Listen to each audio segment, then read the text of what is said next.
वैद्य कौन? रामचरितमानस ने कहा सद्गुरु वैद्य वचन विश्वासा। सद्गुरु ही वैद्य है, लेकिन सद्गुरु वैद्य भी मीराबाई का उपचार नहीं कर पा रहे। क्यों? देखो, भव रोग हो तो वैद्य मिटा दे, पर भाव का रोग हो तो कौन मिटावे?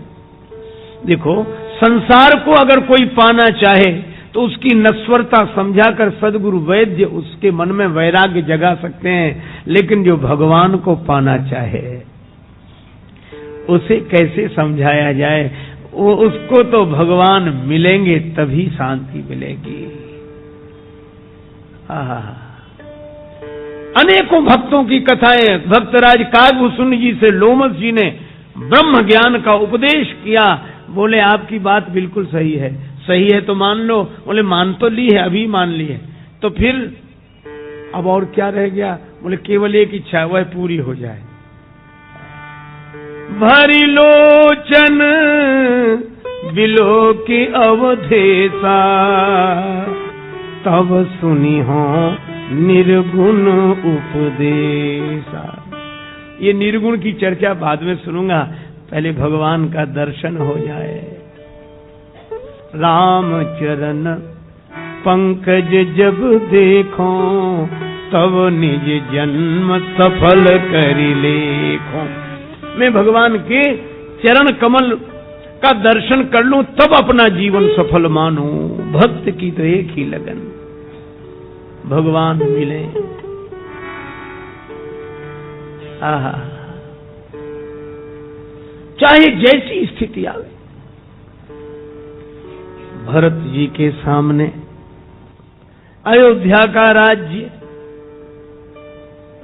कैकेयी माता का हठ, गुरुदेव वशिष्ठ का उपदेश, प्रजाजनों की लालसा, लेकिन भरत जी कहते हैं जननी मैं न जियो बिनु राम, मैं न जियो बिनु राम। राम राम राम मैं न जियो बिनु राम। गुरु जी बोले भरत, तुम्हारे पिता ने तुम्हें राज्य गद्दी दी है,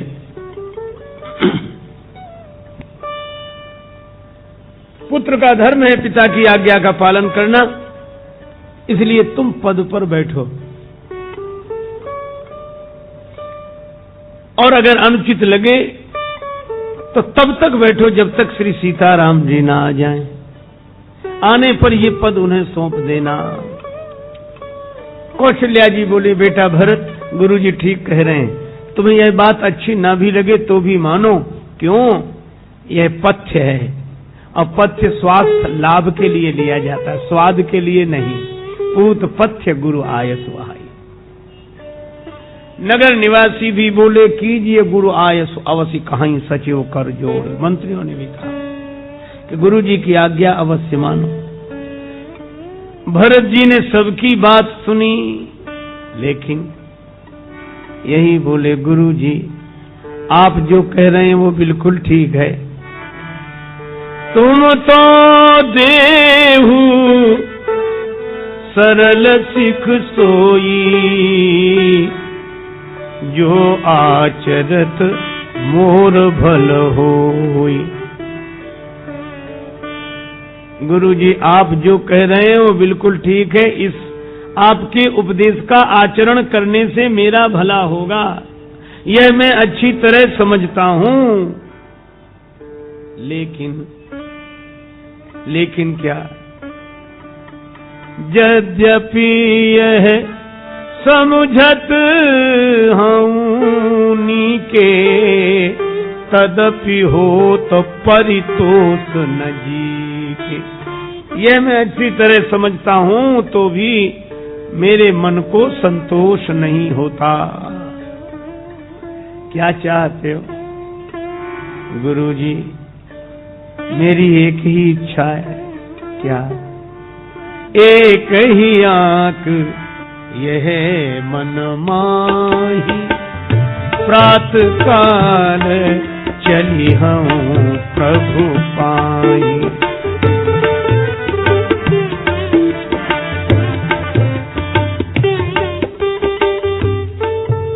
एक ही इच्छा है, सवेरे भगवान के दर्शन के लिए चलूंगा। गुरुजी बोले, भरत तो क्या तुम सारी दुनिया को यह बताना चाहते हो कि अयोध्या का इतना बड़ा पद छोड़ रहे हो तो तुम पद के त्यागी हो? आहा, भक्त की बड़ी विलक्षण दशा होती है। उसके जीवन में त्याग तो होता पर त्याग का अभिमान नहीं होता। गुरुजी ने कहा कि अयोध्या का पद छोड़कर यह बता रहे हो कि तुम पद के इतने बड़े त्यागी हो। भरत जी बोले, नहीं नहीं गुरुजी, मैं पद का नहीं, त्यागी नहीं, मैं तो पद का लोभी हूं। लोभी हो तो पद छोड़ क्यों रहे? त्यागी लोग पद छोड़ते हैं, लोभी आदमी कहीं पद छोड़ता है? भरत जी बोले, गुरुजी कभी कभी लोभी आदमी भी पद छोड़ देता है। कहा कब?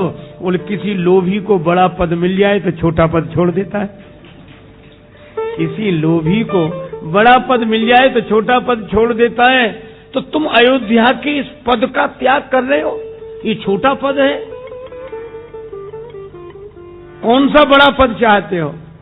भरत जी बोले, देखे बिनु रघुनाथ पद,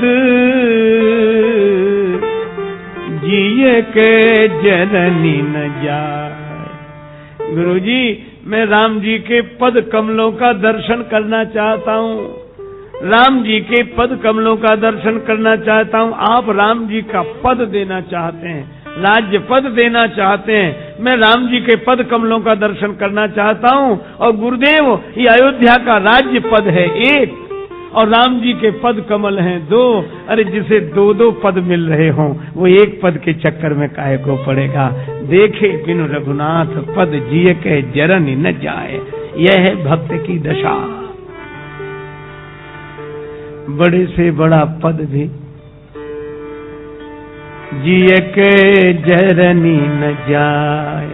बस राम जी का दर्शन हो, राम जी के पद कमलों का दर्शन करना चाहते। भरत जी कहते हैं, देखे बिनु रघुनाथ पद, जिए के जरनी न जाए। भक्तिमती मीरा कहती हैं, मीरा की प्रोपीर मिटे जब वैद सांवरिया होए। भक्त को तो एक ही है, भगवान के दर्शन के बिना उसे लगता ही नहीं है कि जन्म की सफलता हुई, जीवन की सफलता हुई। इसीलिए गुरुजी मन में बड़े खुश हुए, पर थोड़ा परीक्षा लेने के भाव से बोले, तो क्या गुरुदेव की आज्ञा नहीं मानो? गुरोर आज्ञा करी ऐसी, और मेरी आज्ञा है पद पर बैठने की। अगर मैं गुरु होने के अधिकार से जबरदस्ती तुम्हें सिंहासन पर बिठाऊं तो नहीं बैठोगे?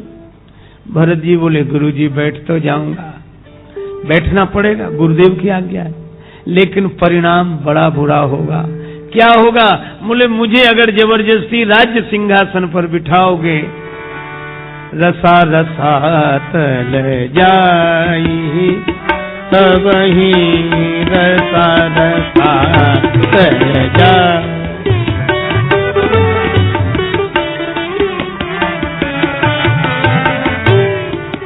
मोहि राज हठी देहु जबई,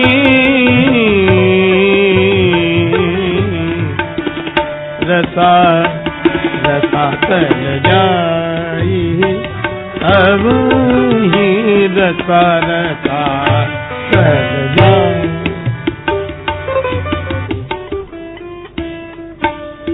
गुरुदेव, अगर मुझे जबरदस्ती सिंहासन पर आप बिठाओगे तो यह पृथ्वी रसातल को चली जाएगी।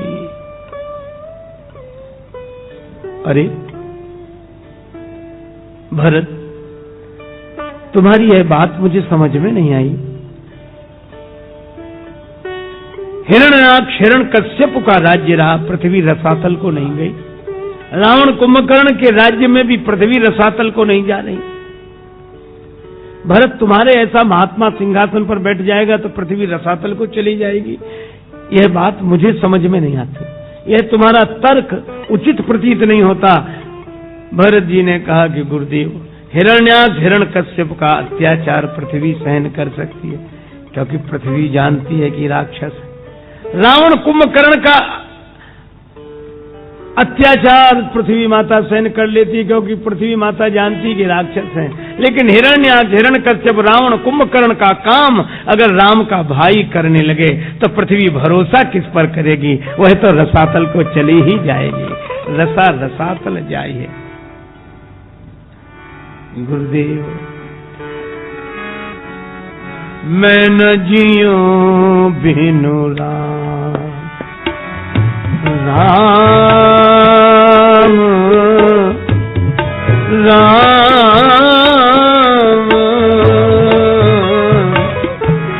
मैं न जियूं बिनु राम, राम